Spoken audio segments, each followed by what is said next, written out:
After escaping the ropes, Suika returned to the village and quickly figured out that Kinro was nearsighted just like her. So she gave Kinro a power-up, her iconic watermelon helmet. Even though the lenses didn't perfectly match his prescription, they were good enough for Kinro to dodge all of Magma's attacks and counter with a clean blow, knocking the big guy flat on the ground. Everyone thought he had won, but Magma suddenly yelled for a rule check, claiming the item buff might be illegal. If the referee said it was allowed, he would accept defeat, being honest to the core. Kinro asked the referee directly. After thinking for a moment, the referee announced that Kinro's helmet counted as clothing, not a weapon, so it was legal.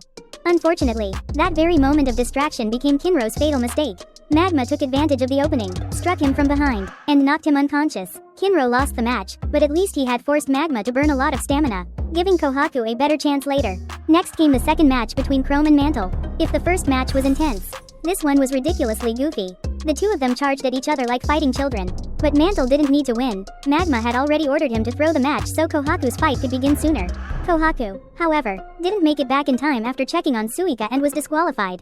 That meant Senku automatically advanced to the next round. Kohaku felt relieved at least that Suika was safe. With both Kohaku and Kinro out, all hopes now rested on Ginro. Since Ginro had devoured all the herbs earlier, he felt unnaturally energized and confident. When the match began, he rushed in swinging wildly, only to get beaten senseless.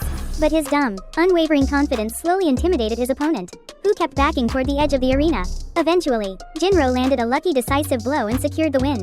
Thinking he had finally earned glory, impressing the girls and shocking his friends, Ginro suddenly clutched his stomach. The herbs kicked in, and he burst into a full-on diarrhea attack. After finishing his business, he returned to the arena completely drained of life, looking nothing like the village's last remaining hope against Magma. So Chrome had to step in, but Magma pummeled him relentlessly.